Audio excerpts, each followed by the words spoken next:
Wow, that's a DVD collection. Yeah, it's a big, real movie collection. Paul, McGuire, Grimes, ABC, Minneapolis, Benedict, Gabby. It is really great talking to both of you today. Such an honor. So thank you both for the time today. I appreciate it. You're Hi, thank welcome. Thank you. you, Paul. Yeah. Now, Benedict, I want to start with you. I read that you studied up on Jim Henson and Frank Oz and that art of puppetry. What did you take away from learning about their style and incorporate into your own style of acting? Well, just a technical skill I'd never encountered before that I had to sort of try to master to a degree. And just the sheer joy and energy and creative, imaginative output that those people had. And, you know, the kind of exposed artistry of it, the magic of creating something real out of something inanimate. So, yeah, like many opportunities I've had as an actor to learn something new in the middle of my life. I mean, what a gift. So I jumped at it, really. And obviously it's so central to the show, so it was an important thing to try and authenticate. And where better to start than with, you know, the gods of that world. Yeah, absolutely. They're such geniuses, and their legacy will always live on for Yes. generations. I Yes, love it. absolutely. Now, Gabby, did you get a chance to talk to any, mothers or parents out there that had a child go missing? And what did you kind of take away from that resiliency? No, I didn't talk to any mothers who have had that experience, but as a mother, myself with two very much present in my home right now children, thank God. Luckily I don't know anybody who's had that experience. I hope never to, and I can just imagine it's clearly the scariest, most horrifying prospect imaginable. The resiliency, I mean, look, nothing is worse than imagining that you're never going to see your child again. I can't even say it. No, it's horrific. Right. Yeah, it's horrific to even think about. Yeah. Yeah. So resilience is, I think it's probably the wrong word. It's just, it's going through the pain. It's going through the reality of that. It's rather than resisting it, isn't it? It's being able to walk through the darkest possible reality, and everything else melts away, and what you are left with is the only truth, which is the desperate need to find your child. And from that, you draw on everything you have. And she is facing the fact that she, at this moment, has to do that on her own.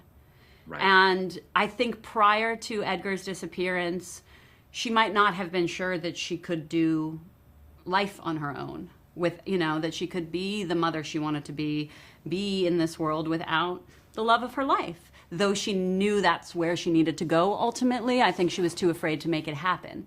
So through this terrible, desperate moment, like how life often happens, through the darkness we find the light, or we find the truth, and we find our strength.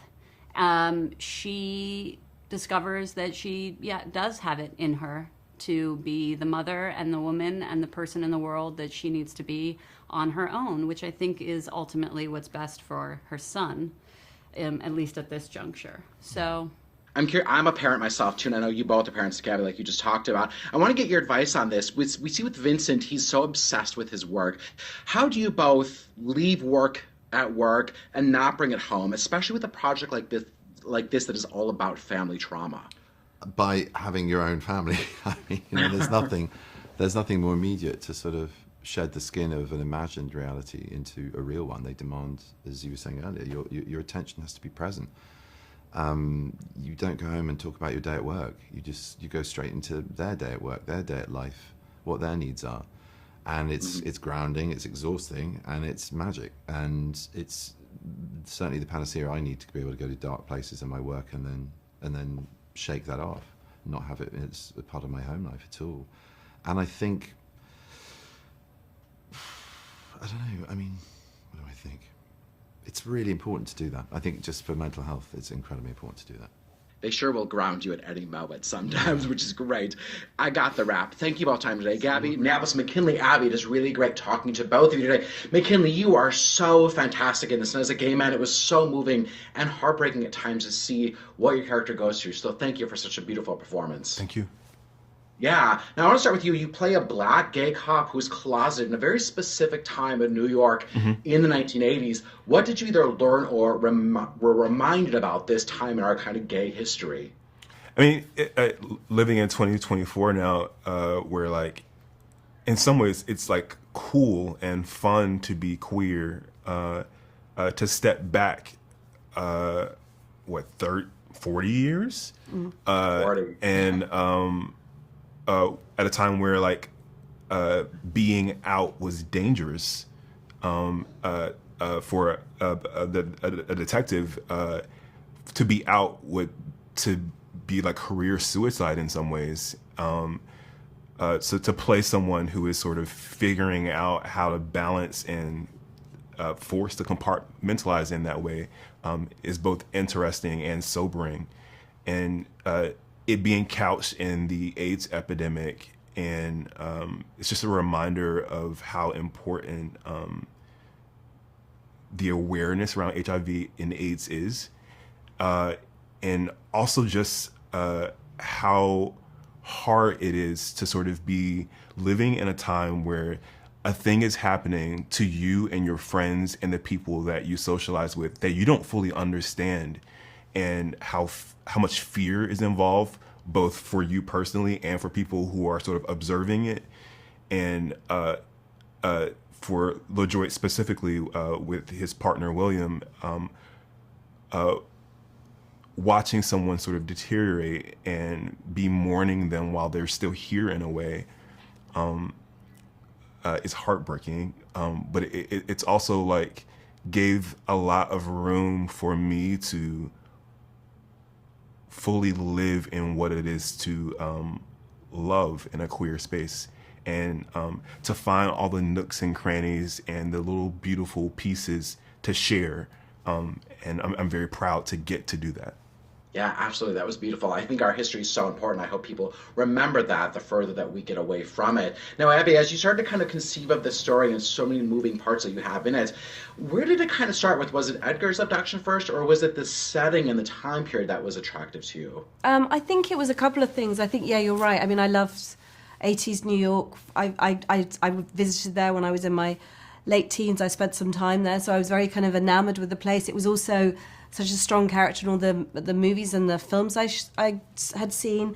But I also grew up in a theatrical household. My father was a theatre director and my mother was an actress. So I grew up on those sets. I grew up in those rooms where those kind of meetings we were having. I grew up in workshop spaces, and I always loved the kind of behind the scenes feeling. And I loved the idea of the kind of toxic maverick genius at the heart of it, the creatives. And I love those ensembles. It's something I've done in my other work, and I was very fascinated by that world. So I think I was very interested in what would it mean if I took this kind of American TV show and that became a kind of emblematic of everything that was great about a city, everything that we loved about a city, everything that was kind of iconic and beautiful and important about the city. But at its heart, somebody at the heart of it, loses someone incredibly important to them and then has to go on this quest to find them.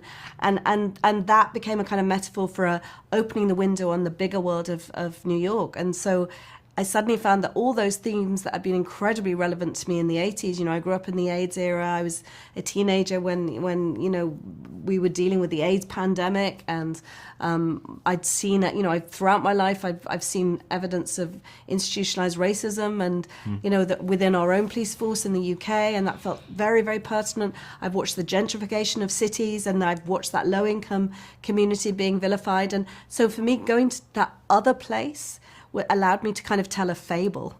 And I wanted to tell a fable in one of the cities I love most in the world, which is New York. And so it felt like a kind of brilliant brother to London for me. So I think I chose to go there, and I chose because it allowed me to kind of manifest something that I kind of felt as an 18-year-old looking after a kid in New York who loved watching Sesame Street. So I guess that was the starting point for me, really.